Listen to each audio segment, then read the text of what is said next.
Again, welcome to another edition of Barça Fan Voice. Today I'm going to be talking about Quique Setien's assistant, Eder Sarabia, who's been in the headlines following his behaviour and comments on the bench during Sunday's Clásico.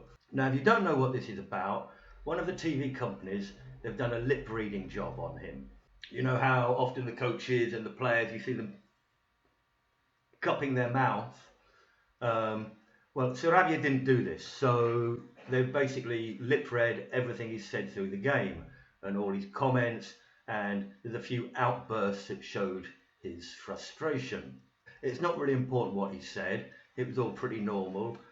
He's saying he shouldn't be doing that with the ball. He should be, he shouldn't pass to Busquets. He should be passing to the inside. He shouldn't be playing a long ball.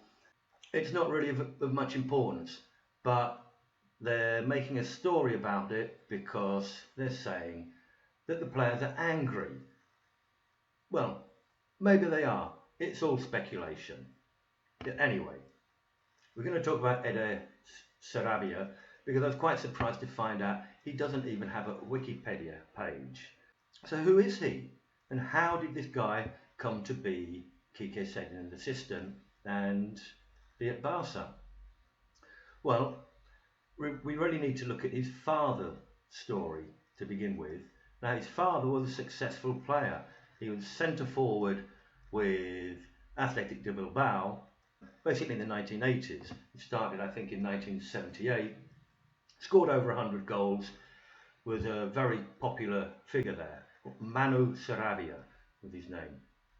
And he coincided with a coach called Javier Clemente, who many of you will know because he was later the Spanish national coach. And he was well known as being a kind of anti-Cruyffista. He preferred a tight, defensive type game compared to the romantic ideas of Cruyff. Anyway, Clemente and Manu Sarabia fell out while Clemente was coach and Manu Sarabia was the centre forward, and more on the style of how they played, but also because Clemente saw Sarabia more as a late substitute to come on, and Clemente complained about Sarabia's discipline and eventually went to the club and said it's Sarabia or me, and this led to Clemente leaving Athletic Bilbao. Anyway, from there the story goes that Manu Sarabia moved on to Logroñés, where he coincided with Quique Setien, and they formed a very strong friendship. Now, this is evident. It's evident that Quique Setien's had a very strong relationship with his family because the daughter, or Eder's sister, is Quique Setien's representative. When he always says he doesn't have a representative, but this is someone he goes to when he needs advice.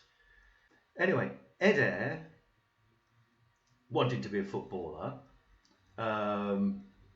He wasn't good enough to make it to the top level. He did play in third division in the Basque Country for teams such as Arenas Getxo and Leoa. But he wasn't satisfied with his football career and decided at a young age to turn to coaching. And he coached a well-known Basque team called Danok Bat, who are well known for bringing through young players who then go on to the bigger clubs in the Basque Country. He coached at Villarreal for their youth team. And he also worked briefly for Real Madrid, but before you get too angry about it, he was working in one of these schools that they set up around the world. This was in the Dominican Republic. That was in 2014. And in 2015, he was working as a commentator, commentating on Athletic Bilbao on the radio. And he was, waiting for an opportunity.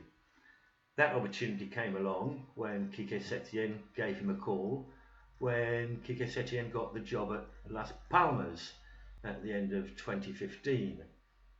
So from there, the story is better known. They were successful at Las Palmas, and then they moved to Real Betis, before moving on to Barça together. Now, the press are suggesting that the players are angry about Sarabia's comments from the touchline on Sunday. Now, it's important to recognise that this is pure speculation. So, I mean, there's no confirmation from any of the players. None of them have come out and said anything. But I'm sure we can all imagine it could be true. They could be angry. You know, I'm sure we can all imagine the dressing room situation. All these players have won Champions League, Mundial, World Cups and things. And a new guy comes into the dressing room and everyone's looking at him thinking, what's he ever won? And this does happen, I'm sure. But if the players are angry about Sunday, then I think they're wrong. You know, I mean, being angry for the comments, the guy's just doing his job. If they've got any reason to be angry, it's because he didn't put his hand over his mouth. Then, you know, it's 2020, and Sarabia should know what the TV companies do these days. However, apart from that, I think Sarabia's behaviour was a positive. He showed passion, he showed a good tactical knowledge, and I think he showed the intensity that we need. Perhaps, you know, I think Quique Setien has him there for his intensity, and Quique's more the tactical guy. And I think, you know, the character he showed he has the necessary character to be where he is. You know, he gave instructions to Leo Messi. I know some people are saying, you know, who is this guy to give Messi instructions and tell Messi what to do? You know, obviously Messi's Messi, he doesn't need instructions, you know, but obviously you have a coach, you have an assistant coach, they have a job to do, which is to see the game from the outside, to put a plan into place and to give the players their instructions. And if they see players doing things against those instructions, then obviously that's their job. You know, they have to point out to the players what they're doing right and what they're doing wrong. You know, it kind of brings us on to player power, which we seem to have seen, you know, at Barca, the player power and Messi's power seemed very strong. And under Ernesto Valverde, they seemed to get away with doing whatever they wanted. I don't have a problem with Sarabia. I think he's, you know, he looks like he's doing a good job. Only problem, covering it, you know, I'm sure he'll learn, I'm sure he'll do it next time and cover his mouth. I'll be back on Friday when I'll be previewing our game on Saturday at home to Real Sociedad. Hopefully I'll get to see Real Sociedad's game tonight in the Copa with Mirandes. Should be a good one. As you can see, if you've been following the channel, I'm slowly picking up skills to try and improve the videos. If you're new to the channel, you'll see this is in the very early stages. We're a small group right now, but I'm sure it will grow. And it would be great if you could support me by subscribing, liking and sharing the video if you like what I'm doing, or you could leave a comment down below on the video. So anyway, many thanks for watching, and I'll see you all on Friday. So, Biscal Barça. Bye for now.